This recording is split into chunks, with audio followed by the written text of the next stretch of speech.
Hi everybody. Today we're going to be going over how to make pulled pork for a crowd. My great nephew graduation party is this weekend and I've been asked to do all of the pulled pork for the party. So we're going to do a couple different steps, but I wanted you to see them first. These two are going to be plenty to feed, I would say, about 75 to 100, 110 people. Okay, so let's begin. I have a selection of rubs that I like to do, and I also want to make sure that you know that I'm doing approximately 12 pounds, and this is a little over 10 pounds. So that's a lot of meat, but you have to understand there's a large bone in here. There's some fat that I'll be trimming off. The first step for these is to put the rub on them, let them rest for a few minutes. The next step is going to be out to smoke in the grill, and we're going to throw in some applewood chunks of wood, and that's going to smoke and just sear just for, I would say, maybe 15 minutes on each side, and that's it. And then they're going to come inside and they're going to go into their own slow cooker with a couple other items to go for a good 4 to 5 hours. So the very first thing I'd like to do is point out that you want either your butcher or yourself to cut away a very, very thick, almost an inch thick, large slab of the fat and skin on the back of these pork butt shoulders. One's a pork butt, one's a shoulder, picnic shoulder.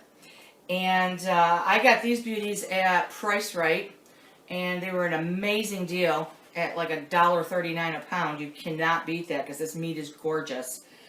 You do need to, like I say, cut that fat away because you're going to get a crock pot slow cooker full of fat, and the meat is just going to sit and soak in it. And it's not necessary. There's plenty of fat throughout these. If you look, you leave a nice thin layer here. There's a few marbleized sections on each of these as well. But that very thick, hard skin definitely needs to be cut away before you begin. It's just going to burn on the smoker grill, and it's going to cause way too much fat in your slow cooker. Let's get started. I'm going to let you know of everything that I've got here that I use for my rub, and you can select the things you want. There is no barbecue sauce choice until after everything is cooked in the slow cooker. You've cut it all away from the bone, and the meat is all sitting there in just a very little bit of its own juices. You want to skim off the probably cup and a half of fat off of that and leave some juice so the meat isn't dry. But you don't add the barbecue sauce until then. Fold and stir completely, and then put it back in the slow cooker. I'm sorry, put the slow cooker back on. Keep warm or low for about 30 minutes. Okay, we'll get to all those steps. I just wanted to talk ahead so you have an idea of what we're going to do. So the first thing is I'm going to put everything into one bowl, and then we're going to distribute it among these two, rub it in really good, and let it rest for a little bit while the smoker grill is heating up. You want that screaming hot, and so you get a good sear on both ends. You're only trying to get that smoky sear. You're not doing any substantial cooking on the grill. Okay, so first thing first, we have Old Bay. We have smoked paprika. We have onion and garlic powder, not salt. We also have, what I love to use is a coffee rub. No, it sounds crazy, but it's an amazing flavor. It's made by Weber, which is a grill company. I get this at Ollie's, actually, and it's just a beautiful select seasonings for beef, pork, and chicken for a rub. Old Standby black pepper, and of course plenty of salt. And then we're going to salt this first.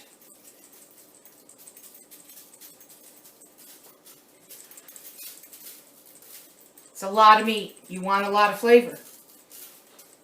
So don't be afraid to distribute the salt on there before you start your rub. Okay.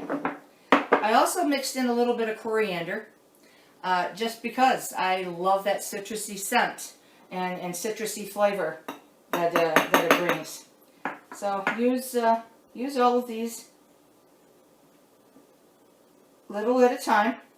And I just mix it through. And like I say, it doesn't taste different every time you change your spices, but it's going to have different kinds of flavor depending on what you use. Okay, so easy peasy. Start distributing it on the heavy meat side, not the heavy fat side. Your fat's got a lot of flavor all on its own. And just make sure you got enough for both, if you're doing this much, obviously. I have to make sure that we have enough if all of those young Marine recruits come to the graduation party. I'm sure they'll be back and forth a few times to eat. Okay. So then you're just going to get right in there. I keep one hand dry, one hand for the rub. And you just start turning. You don't rub like this until you got it all in place or it's just going to fall right off. So just do a little bit of a twist with your hand to incorporate this side. And then give it a good rub and make sure it stays right on your meat. We're going to flip this baby and do it on the other side as well. But same here. You just take your hand, do a little bit of a twist just to make sure you're getting it in all those little crevices.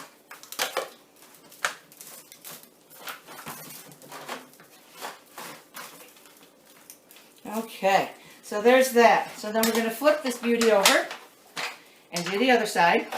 Because we have to cook both sides. We want both sides seasoned, obviously. So this is my dry hand.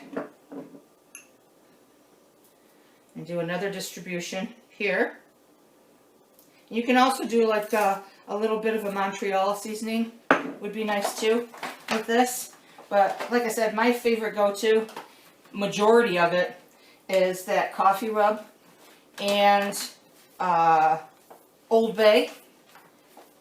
And of course, smoked paprika. That's going to be your big go-to because the smoked paprika is going to keep that smoky flavor in there that makes up a good pulled pork. This is such a huge crowd pleaser. It's hard to mess this up. But I just thought, because I had to do this for the party, why not utilize the fact that they've asked me to do it, and I can let you all see it. And it can be one more YouTube video. Everybody does backyard parties, anniversary parties, family reunions. Excellent choice for a family reunion.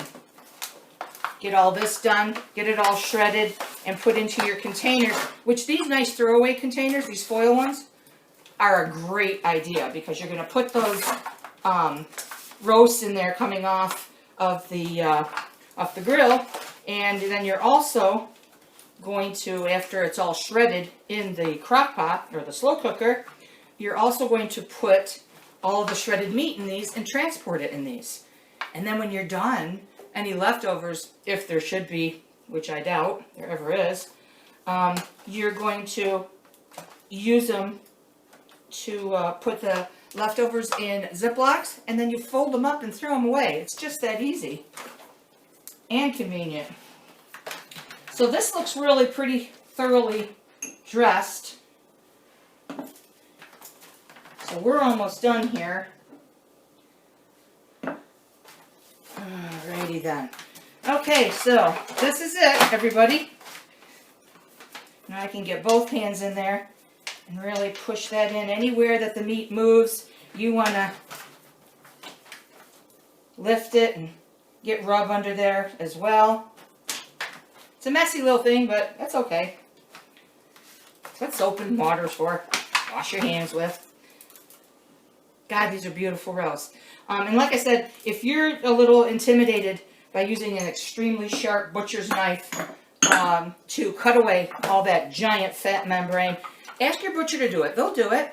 Ask nicely and say, you know, I don't have any resources of doing this correctly, and I'll probably cut my finger and end up in the emergency room, so would you be kind enough to cut that thick membrane off for me? Because it's not going in the oven, it's going in a slow cooker. Okay, everybody, so this is all you have to do. This is your step. We're going to come back and do the next step once they've come off of the grill, and we'll get them into the 2 big slow cookers. I would recommend, if you're going to do something this size for a party, you want a good large slow cooker. And I'll show you, this is my crock pot. I have 2 of these beauties, big go-to, with a big ceramic crock, and that's what mine end up going in, just because you don't want so many crock pots all over your counter. You want 2 good size 5.5 quart or bigger if you have that. Okay, so we will be back once these have seared on the grill, and I will get them into the slow cooker, and we'll go that step next. We're done searing this beauty on the grill. I had 2 of these, so the other side of this is quite heavily seared, and this side has just got a nice light sear on it. And so now what I want you to be ready to do is take a 1.5 cups of warm water, gently pour it over.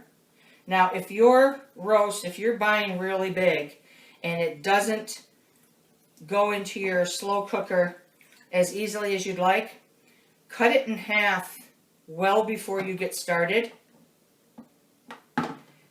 Okay, you want about, not quite a 1.5 cups, I'd say a cup of warm water if it's this size.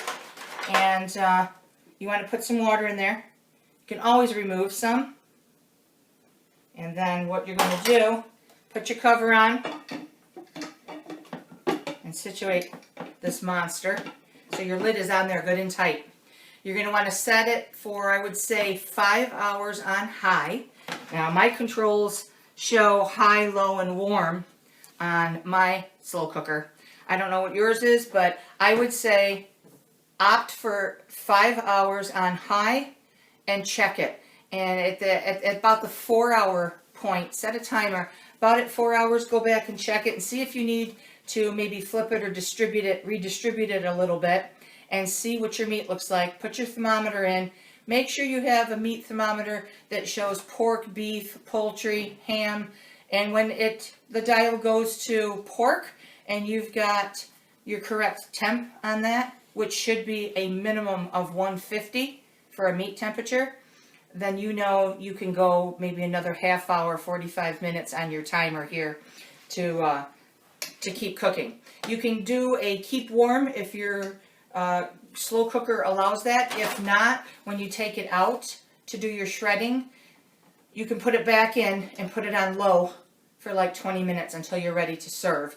Or if you're doing a do-ahead like me, you can take it all out, and if your crock comes out like mine, I can remove the whole crock, and this can go right in the refrigerator, and then you distribute or serve from here if you want to.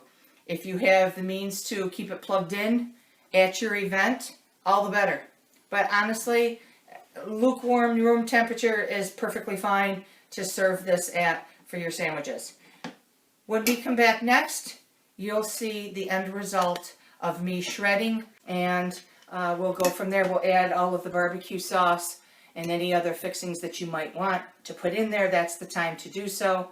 I shall see you back in about 5 hours. So our pulled pork process continues. This was a 10.25 pound pork shoulder roast for pulled pork, and it went, that size went 5.5 hours on high. And then I kept it warm so that I could remove the giant bone that's through the center and the larger pieces of the fat buildup. Now the next thing we're going to do is we're going to drain off a lot of the juice in the fat. Don't need that. It's just going to leave everything very sludgy. You want to be able to chew your meat, not have to slurp it. We leave some juices in there, but not all that's produced by this. It's a lot. So what I'm going to do is I'm going to show you how to drain that off, and then we're going to shred with 2 forks. So have 2 forks ready, a bowl and a dipper for the excess liquid. We're going to need brown sugar. We're going to need whatever types of barbecue sauce you've chosen. I've chosen a Food Network Kansas City Smoky Sweet. And I've also chosen a mesquite smoked barbecue sauce that Hunt's makes. And so you're going to have a couple different barbecue sauces, the brown sugar, and some apple cider vinegar. That's going to be the bowl mix for your sauce that you're going to fold in after we've gotten everything all shredded and drained off. So basically what we're going to do is this. We're going to take all this juice off.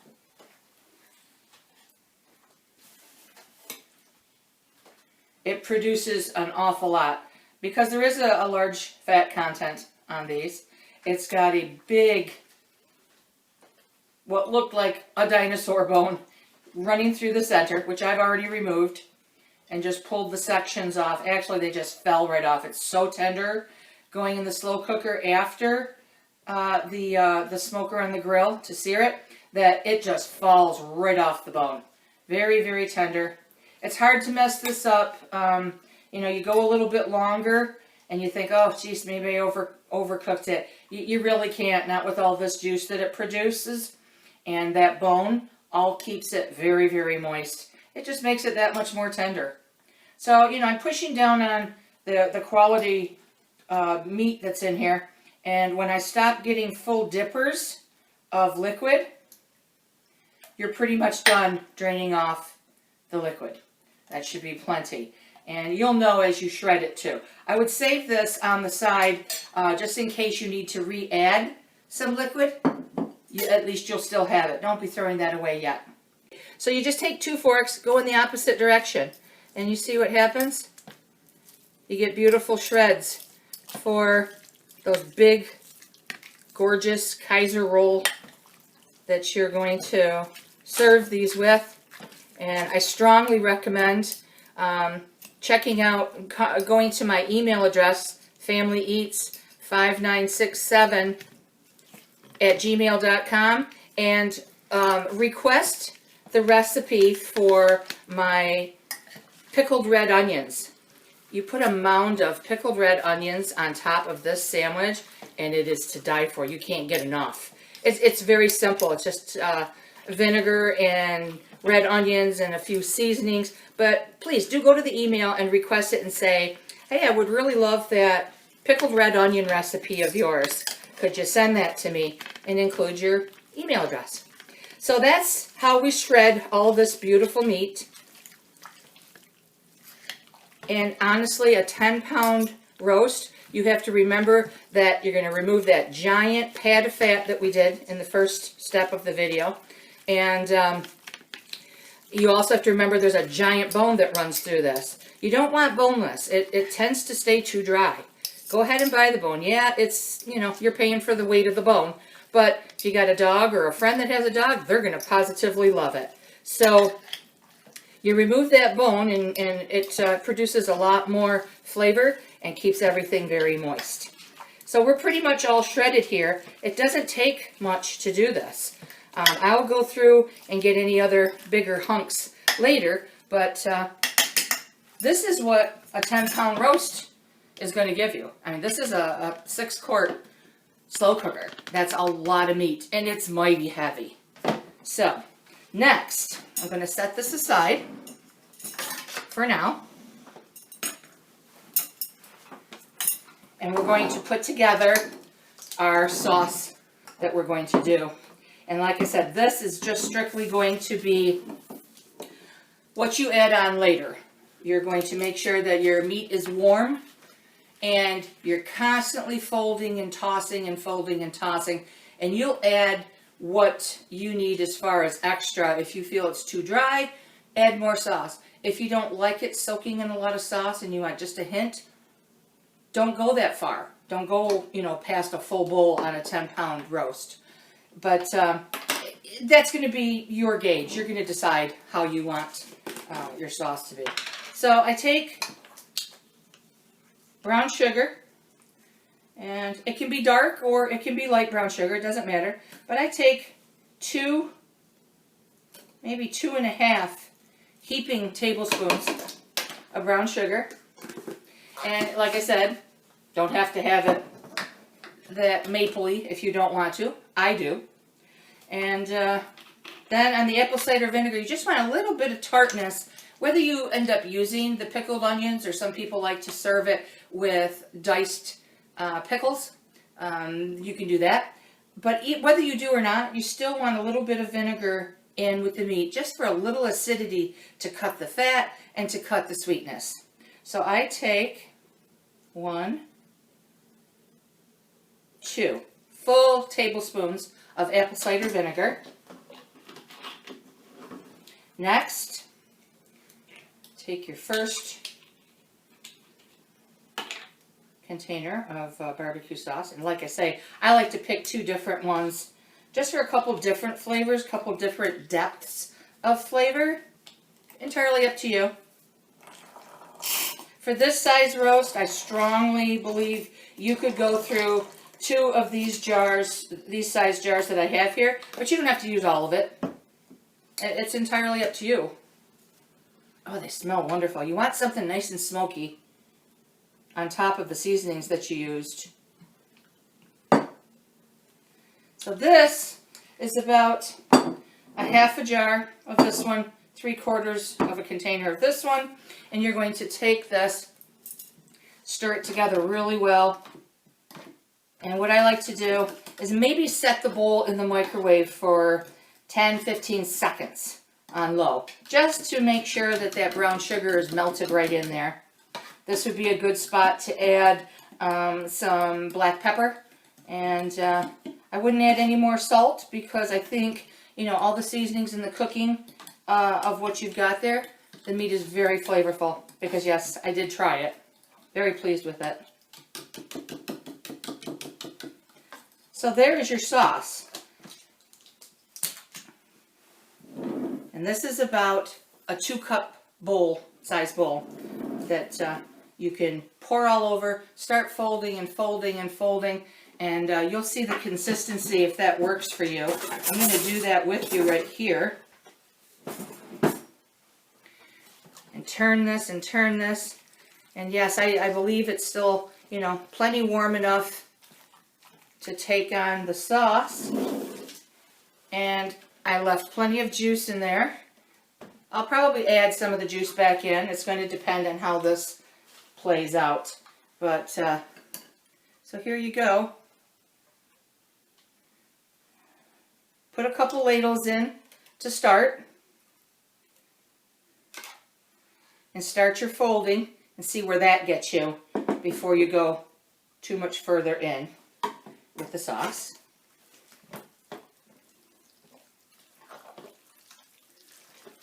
Very forgiving. Don't be afraid. Dig right in there and flip it around.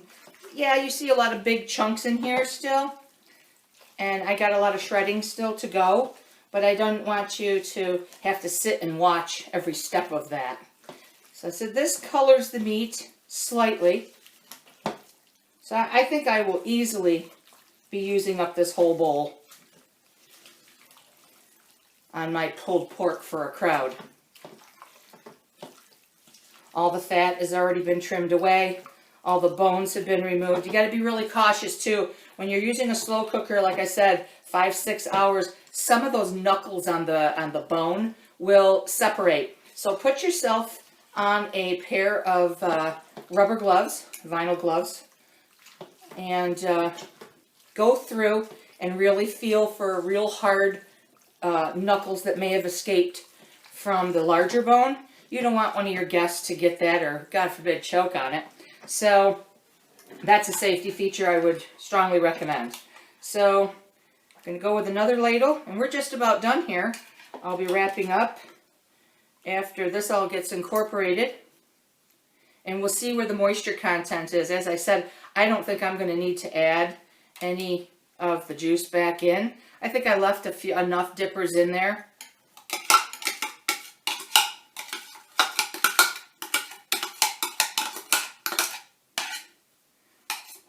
So while I'm mixing, before we're getting ready to end here, I want to let you know that I strongly appreciate you subscribing to my videos. I strongly appreciate you sharing, and I would ask again to please leave me some comments, and to please also go to the email and request a written recipe, or if you have questions or suggestions for dishes that you'd like to see, just shoot me a quick email and say, geez, Vita, I'm so-and-so, and I'm glad to meet you. I like your videos, and I would like to see something more like this, or this kind of meal. Or do you do anything like this that you would be able to showcase on a video? There you go. So there is our beautiful 10.5 pounds of pulled pork for a crowd. You can also buy a large roast like this and just split it in half. Leave half out in the fridge to keep using for your big, beautiful sandwiches, or over mashed potatoes is a wonderful meal too, with some string beans. And the other half you can freeze. It freezes beautifully. It will keep in the fridge for 3 or 4 or 5 days, and in a nice, good, tight container. Or in the freezer, you could keep it for up to a couple months and take it out, let it thaw to room temperature, and then warm it on the stove. I strongly urge you not to use the microwave in this instance. If this is a stovetop or oven, to warm it back up. And you'll have 2 meals. You mess up your kitchen area one time for 2 meals. Or family reunion, graduation party, birthday party, backyard get-together. Your guests will positively love this. You can't go wrong. Let people serve themselves. And I hope you enjoyed this. This is Vita's take on your summer pulled pork. Thanks for tuning in.